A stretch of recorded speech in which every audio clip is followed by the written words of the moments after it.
It's time to get your morning started with the news you need to know. News update.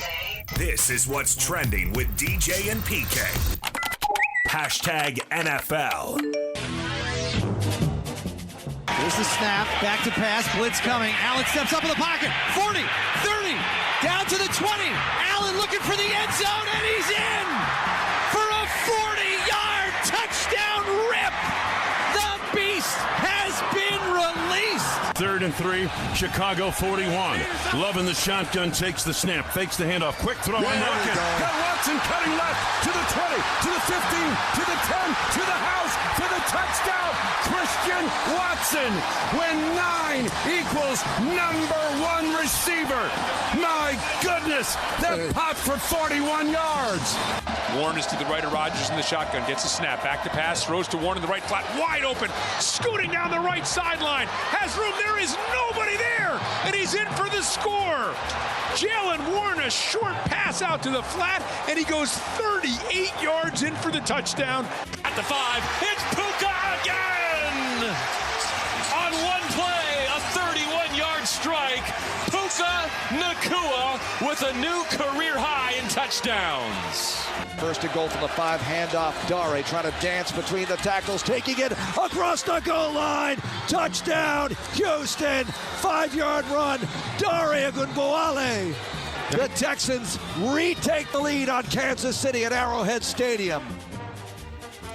Highlights from a full day of NFL football. The Chiefs, the door was open for them, PK. Jaguars beat the Colts, who had a playoff spot, beat them 36-19. Indy's lost 3 in a row, 4 out of 5 after an 8-2 start. They're crashing, and Daniel Jones tore his Achilles. Looks like the Colts will fall out, and there is a path open for the winner of the Houston-Kansas City game, and the winner is Houston. The door's been open all season. KC just keeps dropping the ball. Right. I mean, I don't think this is any different than any other one.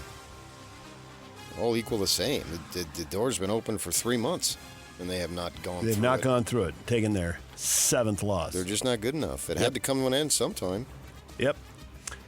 And is the Bills' defense good enough? We heard Josh Allen. He had another massive performance, and they beat the Bengals 39-34, but they gave up 32 points to Tampa Bay, 30 to Miami, 40 to Baltimore. That defense has been a problem multiple times this year.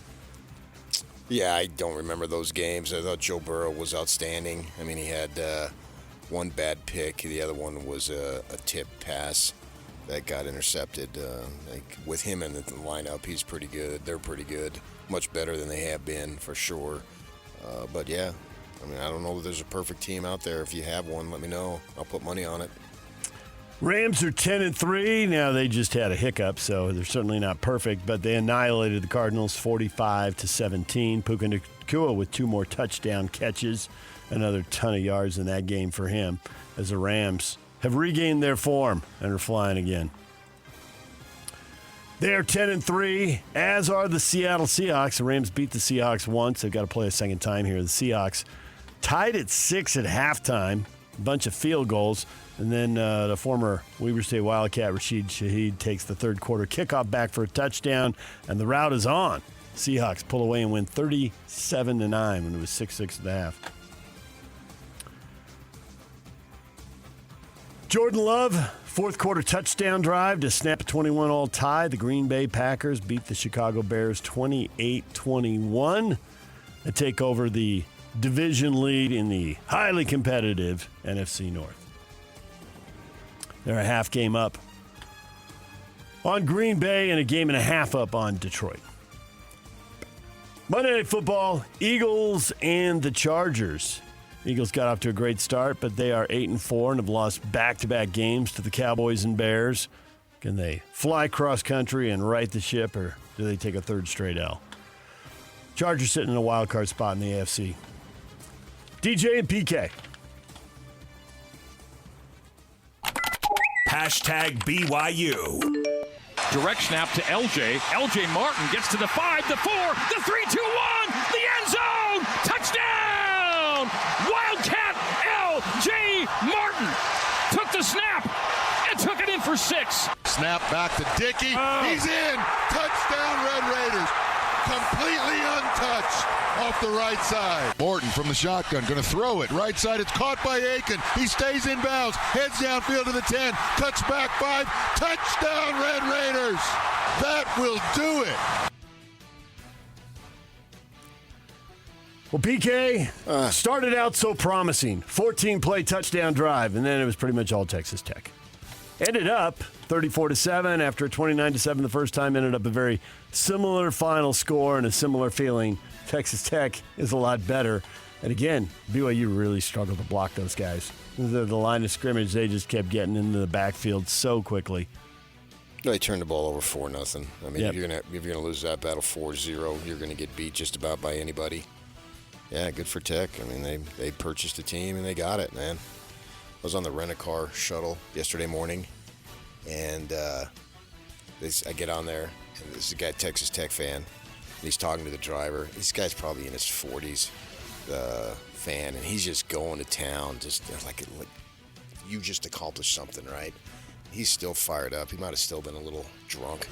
And so I sit next to him, and you know how most luggage, it's black, and they all look alike? Yeah, yeah. So my wife has this little button that you put on the top, and it's about as big as a thumb. Right, but it just gives you a little something different. Well, it's an ASU thing, right? Right. So I said to the guy, I said, well, who'd they lose to?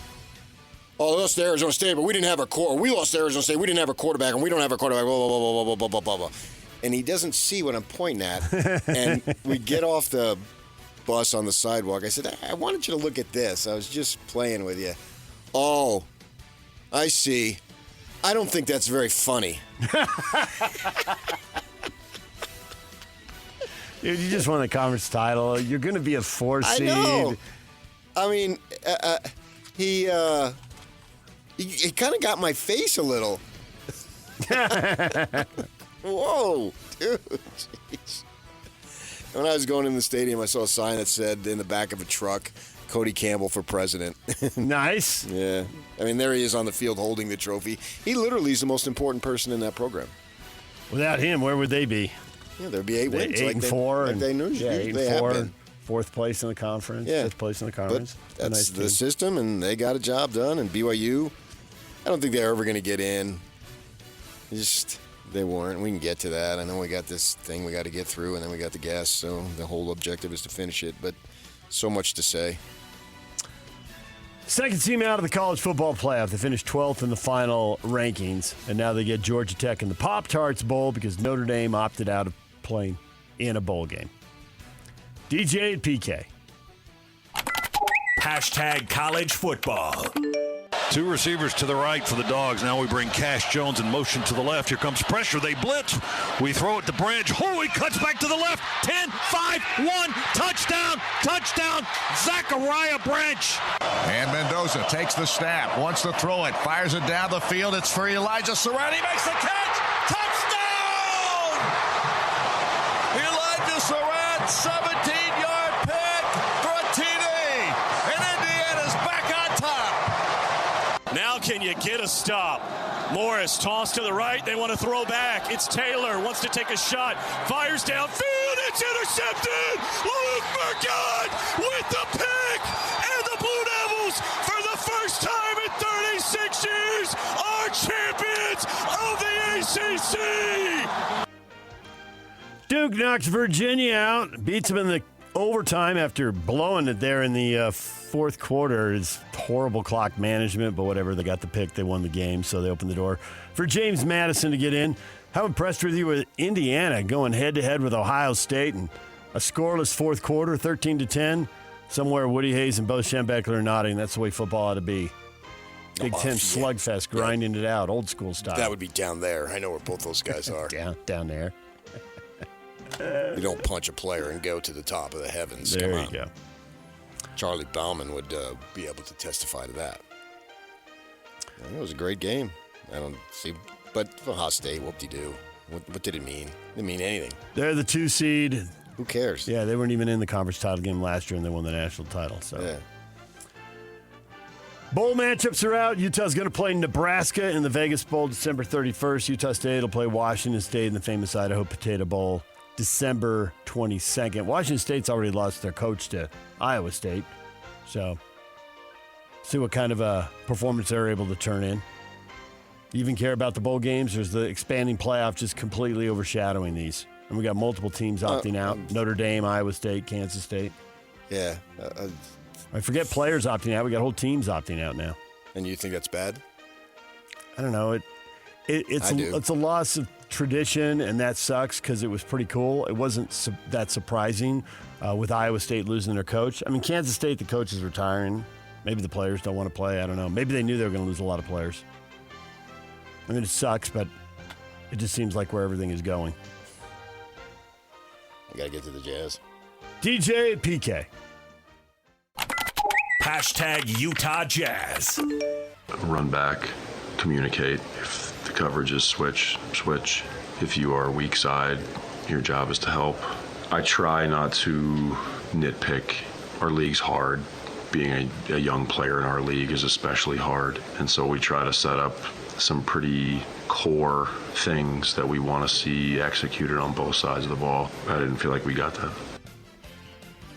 Jazz blown out by the Knicks Friday, blown out by the Thunder last night, and they wasted no time, PK. It was 23-0 in New York. It was 41-13 after one quarter.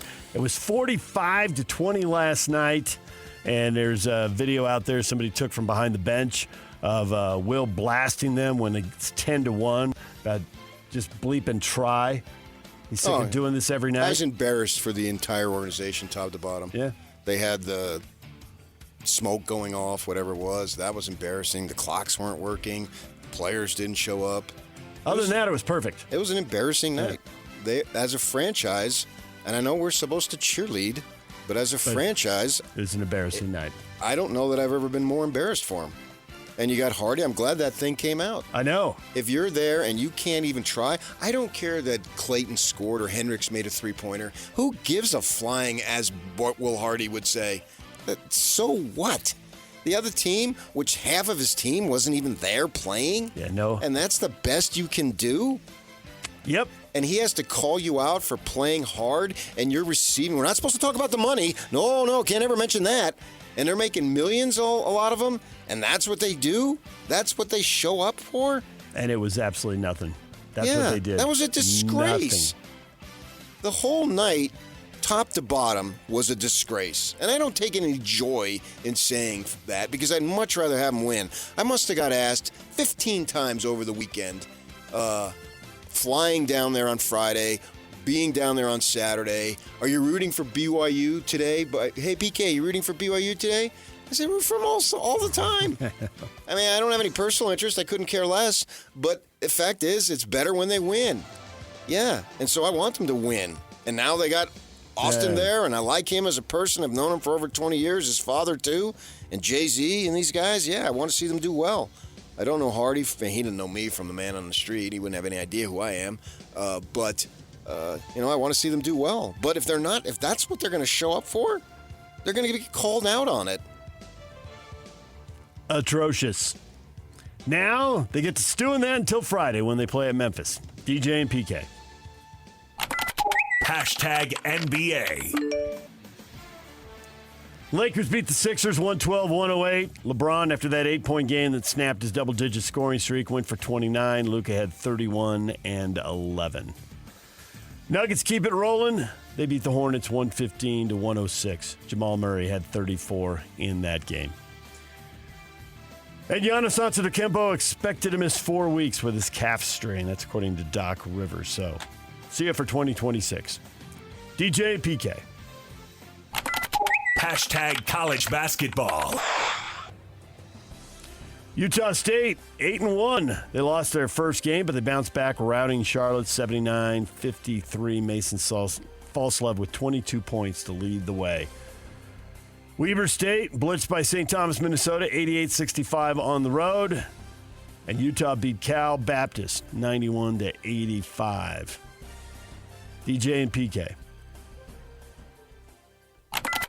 Hashtag Major League Baseball. Contemporary Baseball Era Committee votes Jeff Kent into the Baseball Hall of Fame. Dale Murphy appeared on just 6 of the 16 ballots. You needed 12. Kent's the only one who gets across the line and gets in. I never would have predicted that, PK. I didn't really have a burning to see Jeff Kent in the Hall of Fame, but there he is. But you have a burning to see Dale Murphy in? Yeah, a local guy, and we know him, and there's been so much talk about it. And talk from more than just local people. It seems like there was a groundswell of support, but there wasn't inside the committee, that's for sure. And I wondered how the steroid guys would do and all that, but it's only Jeff Kent. Yeah, I'm disappointed that Dale Murphy didn't get more run. And I wish that we could have all this stuff be public. If the public cares about it, the voters need to explain what their thinking is. The good news is with those 6 votes, he stays on the ballot. And he's a long way. I mean, how long is it? You get 10 years on the regular ballot. Yeah. At some point, it gets watered down. Yeah, but if you keep voting 55 times and then you're now on another committee and the Veterans Committee and this committee, does it really mean as much? The steroid guys have essentially all been aced out now with them falling below 5 votes. Well, just these steroid guys. Well, sure. Okay, fair. DJ and PK. Hashtag NHL. Offensively, if you want to score in that league, you need to get in the eyes of the goalie. You need to disturb the defense a little bit more, and we were a little bit too perimeter. Utah Mammoth beat the Vancouver Canucks 4-1 Friday, but they get shut out in Calgary 2-0 as they end their season-long 6-game road trip. Now they come home for a while. They got the Kings at the Delta Center tonight. Puck drops at 7 o'clock, and coverage starts at 6 o'clock right here on The Zone. What is Trending is brought to you by Shamrock Plumbing. There's no job too big or too small. Get the personal touch with Shamrock Plumbing.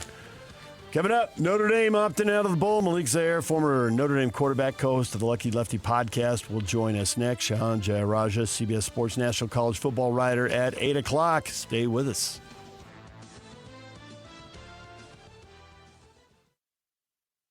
Whirls around and down.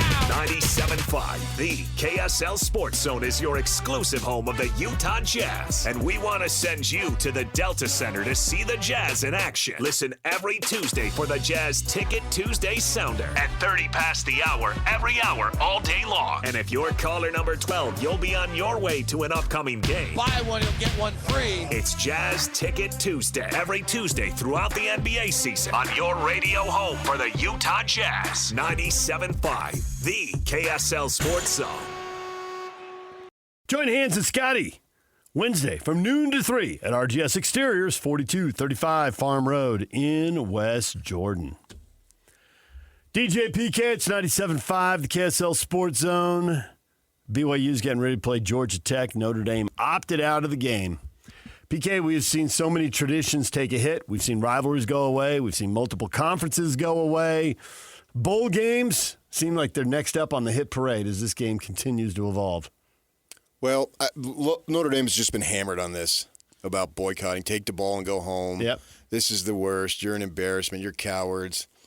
I think it's awesome. Because? Because we desperately need change.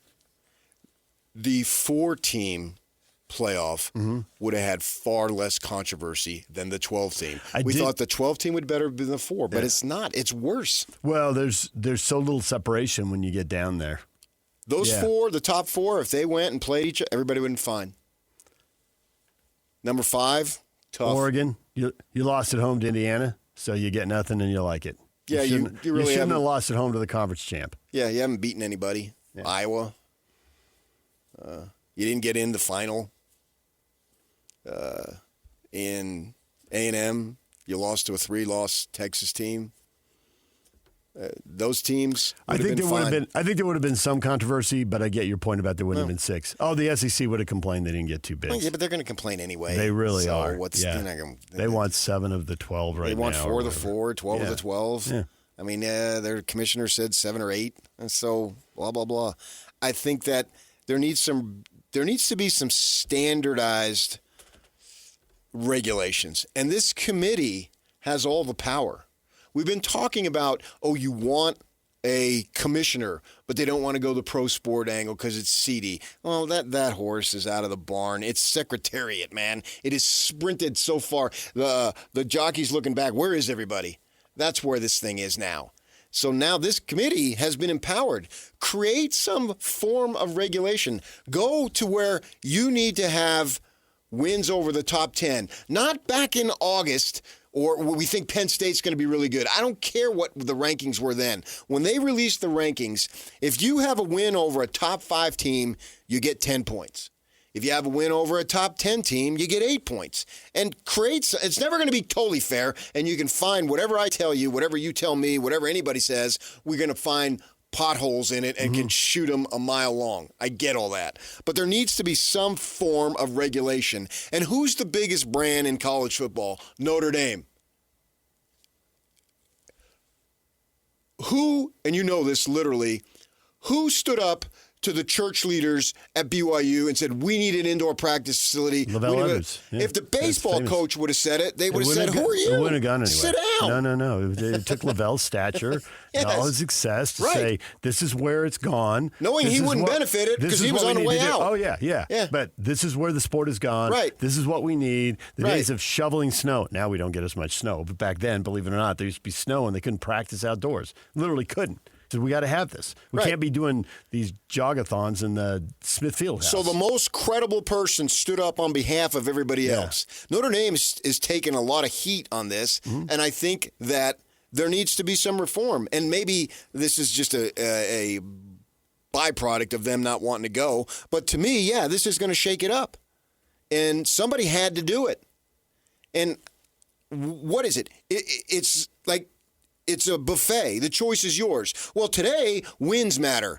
Tomorrow, the losses against teams matter. Well, for Alabama, the championship game doesn't count, doesn't matter. But for BYU, it's everything. Yep. The goalposts are constantly, I feel like I'm in the Wyoming press box, and they tore it down, and they're taking it down the street. The goalpost is never being settled so it can be moved. It's permanently being moved at all times. Figure out something that is universal. And then the committee, here's what we're going to do. And if you don't like it, tough. But we're going to tell you way ahead of time. This is what matters. And if you play Akron and Chico State and the Citadel, we're going to subtract points from you. Okay, that's all awesome, and that'd be great. I don't think that's happening. I think they're going to move the bag back. I think it's going to go to 16. It's going to go to 24. The bag will always be moved back. Yeah. There'll never be a perfect system. There'll always be close plays. But this was the most outrageous, and it's only in its second year. I would just as soon have a 4-team.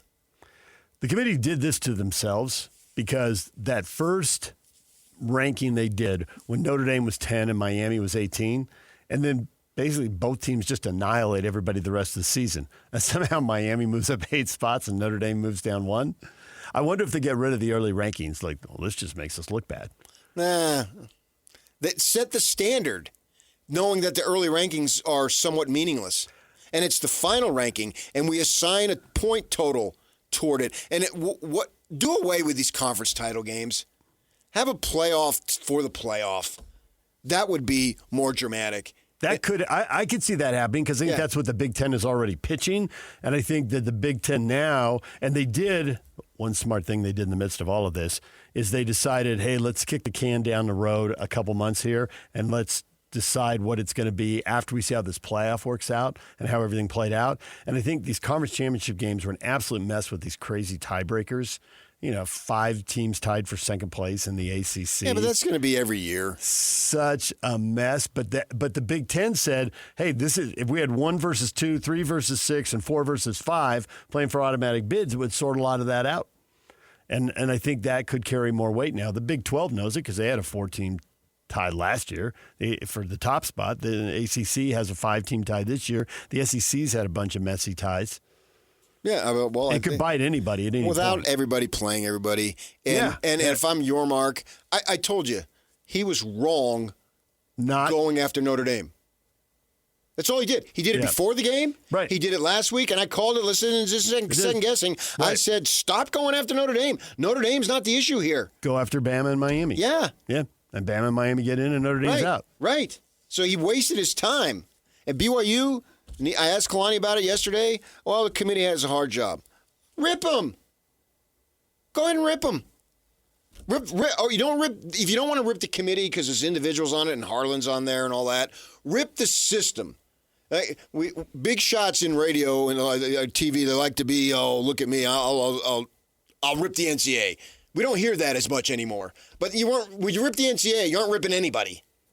So no one's going to come at you and call you out saying, what'd you do that for? Rip the system then. You don't have to rip a group or an individual because then you can get away. You can be tough guy and there's no accountability. It's like a local guy ripping somebody from out of town.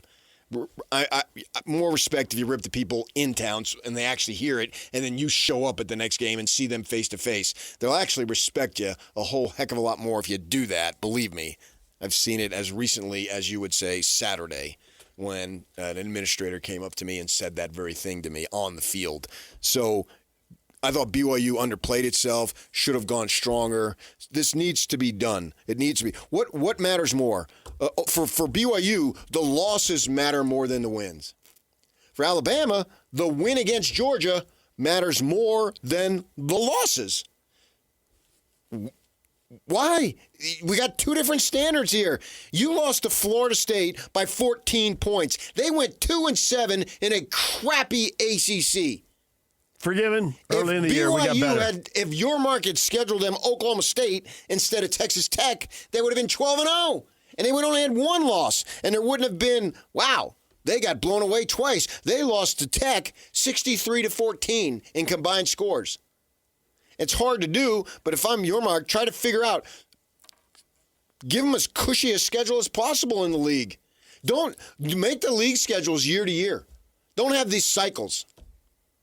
Don't do that. They did a 4-year cycle. Don't do that. So that everybody gets to play. Screw that. There's nobody cares in Tempe if you're playing in Lawrence. Nobody is just dying to see that Kansas ASU game.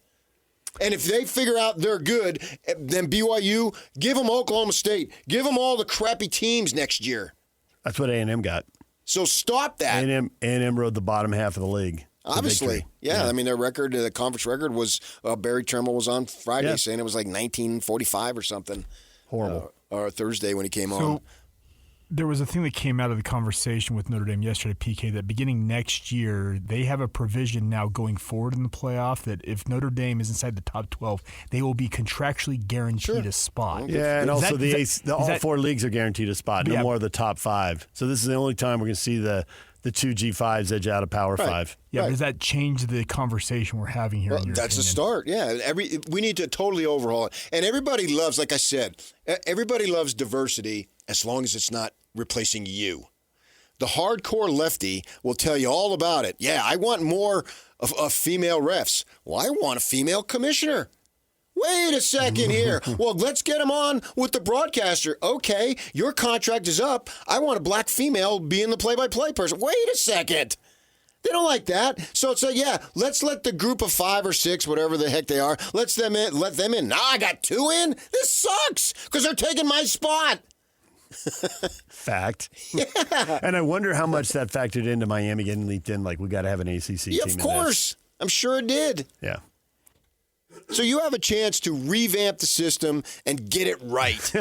Okay, they're not going to get it right. Why not? Get it right. They just revamped the system. Get it more right. They just revamped the system 2 years ago because we had so much complaining about the 4-team system. But you're not going to go from bad to 100%. Mm-hmm. So if you can get to 70 to 80% and then eventually get to 90%, what's wrong with that? To back up PK's point, is that yesterday Alabama lost in the SEC championship, didn't pay the price for it. BYU did, thereby allowing Miami to jump into the field because of a head-to-head. Yeah. Why are these rules not uniformly applied? Why does the head-to-head matter when you're 10-11 and it doesn't matter when you're 10-12? I'm just saying, what is this that? needs to be uniformly applied across the board. So we've seen Bama the should have taken a hit. I'm not going to criticize the committee and the people for not being perfect. I couldn't be anything less than perfect. Whatever the opposite of perfect is, that's what I am in certain areas. There's no doubt about it. So I get it. So I'm not come in here and just blast Mark Harlan. What good does that do? That doesn't do anything. But let's see. Here's where and admit there's flaws, not necessarily mistakes, But flaws. Well, the flaws is there's so then let's change them. Let's make them better. There's so few data points because they play so few games. And so there's so many questions out there. You want to just go on the record, but that's hard because, as you pointed out, everybody's schedule isn't the same. Even inside the league, it's just wildly not only all over that, the they place. don't even play the same amount of games. I know. And that changes next year. That's one thing they're going to get right. The SEC and ACC are going to 9-game schedules. Well, I'm talking about a conference title game. Oh, yeah, 13 and 12, that's still going to exist. Yeah. But I do think there's momentum to get rid of the conference title games. That weekend, and it just comes back to money because the answer to all your questions is money, that weekend could be better served instead of having 4 conference title games for the 4 power leagues. Yeah. You could have, there are other conference title games, obviously, but you could have 8 playoff games. Yeah, sort of like what the NBA's doing, a play-in or whatever. That's the other thing they could do. You want. It's say, hey, we could create, if there were 3 games in each league, that's 12 games. We'll make more money off 12 games. Right. If money's the issue, then have more games and have it be more universal. We're dealing with people that are getting into a situation and they're trying to find right answers where there are no right answers. So they're doing the best they can, and they come up with a bracket, and away we go. I don't necessarily remember last year's, but it seems like this year was way worse, way more controversial, way more head scratching. But they got all these people, all these data points coming all at them. So it's pointless to go rip Ivan Maisel, who's on the committee. He right? is. They're trying to figure it out. Writer. Take rather than, oh, you guys suck, you're an embarrassment. No, here's where we need to relook at it. Get the heads of the 4 families together, as Brett Yormark said. It always comes back to the Godfather. He's a Jersey guy. Just like me. We grew up about 10 minutes apart. And, okay, here's where we need to improve upon it. And I did ask him on Saturday, well, you keep talking about you support the 5 and 11. When are we going to get there? I don't know. He's not optimistic that it'll be for next season. He's literally told us that. You can go listen. It's on our website about that. That was my question. You keep talking about it. Well, I'm tired of talking about it. Give me some dates. When's it going to happen? Is it going to happen? You support it, well, big deal. Now, what's going to happen in terms of it actually being implemented? And he said, and obviously he's got a million more knowledgeable points about it than I do, says that, hey, I'm not optimistic about next year because we have to look at all these other things. Yeah, Fine, I get to that. I just don't know how empowered the committee is because the committee's created by the Big Ten and SEC. The Big Ten and SEC are running this. They literally get to run this. It's as much empowerment as it wants. Once you're on the committee, you can make the rules. Who's going to tell you no? For 1 year. Fine. And then they dissolve the committee because the Big Ten and SEC are running this. Yeah. They're going to always have a committee. You're going to have judges. This is a beauty contest. It's not bracketed. So you'll always have they won't get rid of the committee. They'll always have a version of it. And once you're on it, and I don't, do they change it every year? I don't know. How long is the tenure? You only get 1 year? I have no idea. Then they have a baseline, and then they can build from it. And you can build each year and figure out, okay, we did this and this worked, but that didn't work as much. So then we can tweak that, but we can keep this. It's not that complicated, and you're never going to please everybody because if you go to 12, there's a 13th team. If you go to 16, there's a 17th team, and so forth and so on. So we understand but it gets to that. the point where nobody cares. Right. I mean, Nobody NCAA really cares basketball about at it, but, 68. But you can't have 68 or 69. No, but I do think at football, I think we're going to see, in a 1 versus 16 tournament, I just think the separation at the top, you're just going to get blowouts. And we saw a lot of blowouts. It's only 1 year. What difference does it make? So what? It's about money. Because you're looking at competition. The Who money cares? is why I think it's going to 24 now. And I used to think it was going to 16. Fine. And now so I think if it's one going plays past 16. 24 and they get blown out, so what? Well, the 1 versus 24 protects that because there'll be 8 buys. I understand that, but I'm making a little point, not a literal actuality. But the rights are paid ahead of time, and they'll get the money. Mm-hmm. They'll get the billions. Contract's written, right? Yeah. So I'm not. That's fanboy stuff to worry about the quality of the game.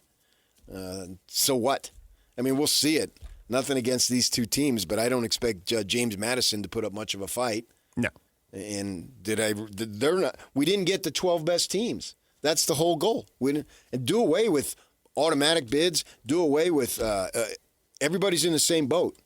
And the G5, if you're good enough, you're in. If you're not, you're not. But have a qualification and a standard that they can meet to be able to get the opportunity, not because, we have to have some inclusivity, so we're going to give them a bone. No, we're done with that. I think as long as there's a committee, we're going to have these segments to talk about. I think that if it gets more NFL, which is what the Big Ten's pushing, we'll see if the SEC signs off on it because they're the only two who matter right now, that then you have a weekend of playing games to get into a 16 or 24-team tournament. And you just know you have to get top 6 to get into your conference play-ins. Other than that, we're going to have this because they're splitting hairs and nobody's going to agree on how to do that. DJ PK, it's 97.5, the KSL Sports Zone. You've been listening to The Zone for decades. Yes! But now you can watch the guys break down your favorite teams. Some viewers may find the following video disturbing. Viewer discretion is advised. Catch the video stream of DJ and PK, Jake and Ben, Hanson, Scotty, and JJ and Alex right now at KSLSports.com or by searching KSL Sports on YouTube. Utah's best sports radio is on air, online, and on the KSL Sports app. This is 97.5, the KSL Sports Zone. The band of the day is The Doors, frontman Jim Morrison, born on this day in 1943. It's brought to you by Live Nation. For all the live concerts and events in 2025, check out livenation.com. Yeah, I saw these guys back in 67. You did not. Okay, Kyle. What do you mean I did not? You did not. I did too. You were at recess in 1967. You were not at The Doors. Come on, man. Well, Kyle Whittingham apparently remembers the Beatles invasion. Okay, but I was remembering them on TV. I live a faster-paced life back east. I've told you that a million times. That's the equivalent of these like AI talking babies that we're seeing on social media now. I saw Joe Cocker at Woodstock. I saw Joe Cocker. This reminds me. I was in the airport yesterday flying home, PK. Met a BYU fan. He described himself, I'm like PK. I'm half Irish, half Italian. I'm from the East Coast. Oh, nice. I identify with him more than most people in the state of Utah. Joe Cocker. At Woodstock. He came on at he came on like 3 in the morning. 3 in the morning. Yeah. You were 7. I remember it vividly. You took a good nap, so you're ready to go. You can't just napping in the mud at Woodstock, so you can stand for Joe Cocker. When I was at NAU, I remember this vividly in the dorms. There's a guy who was older, almost like just scrawny freshman, 17 years old no less. And there was this guy who was like a senior, and he was a Doors freak. Everything was the Doors. That's all he would listen to. And I remember, and when you're a freshman, a senior seems like they're 40, you know? They do, yeah. I just remember, wow, this guy's way in the Doors. And that was like my first exposure to the Doors. Because you could hear it coming out of his room, you know? And this isn't too bad. No, they've got a bunch of They got a bunch of hits. He died at 27, so that ended that. Right. But some pretty good music along the way. So the future for bowl games, PK, is this just the start? We have 3 opt-outs for teams this year. Remember when player opt-outs were a big deal? We're going to have 5 next year. I could actually see, I was thinking about this, if you're, take the Utes, for example. I mean, Cam Rising got hurt in a bowl game. Now they're playing in the Rose Bowl, of course. But you got hurt if twice. if you actually did right because you had the concussion against Ohio State. The ACL, it jacks up your whole next season. It did. I can see 2 where years for him. Yeah, I can see where the coaches, especially for the schools that think they're supposed to be in the playoff or are in transition, are like, what do we want to do that for?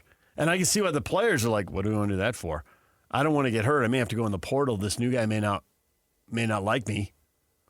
Oh, yeah, I understand. No, I get there's pressure from multiple points. If it happens, it would suck, but it's already been undercut to a large extent anyway. Yeah. I mean, and it'll be undercut more as they go. We've totally undercut Washington State and Oregon State. We've undercut programs. Yeah. So sorry, Bowls. You're the next in line. And players, I used to, when it first came out, and I saw Ohio State guy, I think he's opting out. He's going to prepare for the draft. And they're in the playoffs, so that's now happening. Clark Phillips and a couple others did not play in the second Rose Bowl. Mm-hmm. And, okay. If they get hurt and suffer a career-ending injury, who's paying him the money? Nobody. And Clark Phillips is still playing in the NFL. It's only a couple years, but he was an NFL talent. And if there's a bunch of Ute guys, particularly along the offensive line, I'm not going to criticize them if they play, but I most definitely are not going to criticize them if they don't play, because they play a position you're getting smacked by 300-pounders every single play. Watching that Chiefs game last night, they run their backup left tackle out there, and right out of the gate. He has a guy roll up on him. Yeah, it's a run-blocking play. Yeah. Boom, he's out, and the third stringer's in making his debut. If Fano and Lomu decide there's no point in playing in the Vegas Bowl, I would stand up and applaud them. It would be more surprising to me if they did play. I expect they won't. And as far as the three interior guys who have NFL hopes, I don't know. And if they don't want to play either, I know. There's an argument. I'm 1,000% fine. There's an argument to be made that they should sit out and get ready. There's an argument maybe you can show who you are in a bowl game based on who you're going up against. Well, they've shown enough in Nebraska. You're not going to get drafted or make the NFL based on playing Nebraska. What are they, 7-5? They fired their offensive line coach. No, it's more about, do they have a defensive tackle you'd look good against? I have no idea. Yeah. Yeah. But it's at least 2 and maybe 5. And if there's other guys, who opt out. If Barton doesn't want to play or whomever is seniors, I support it 1,000%. Bowl games will be for G5 teams, who most of them are thinking about the playoff anyway. I'm not sure what the future of the bowls are, but this was going in that direction anyway. Once they started with a playoff, once it became, we're not having an AP vote on January 2nd. To find out, and the Sugar Bowl got this team, and if somebody lost in the Rose Bowl, could they move up? And that was quaint and cute at the time, but things move on, man. There's been a billion things that have gone away. I mean, in 1985, I had massive stock in Blockbuster. Look at me now. Why do you think I'm 72 years old and I'm still working? Dang it. I need the money. Blockbuster. Yeah. Gone. Right. Exactly. That's somebody said invest heavily in Blockbuster. This VHS is the way to go. DJ PK coming up next. Shahan Jayaraja joins us, CBS Sports National College Football writer. DVDs, by the way. DVDs, when CDs came out. That was it. Now we have achieved perfection. These will be here forever. Now, I don't even go to the freaking record store. Do they even exist?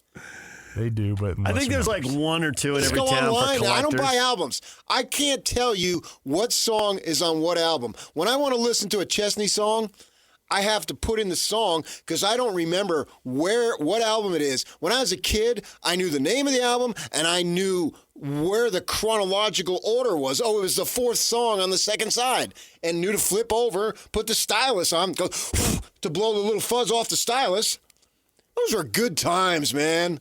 And you're at your friend's house, and he had a thing where you can record it, and you'd go over, and if one of your friends got the album, the new Linda Ronstadt album where she's on roller skates, where are the liner notes? Where are the liner notes? Shout, it's coming up next. Stay with us.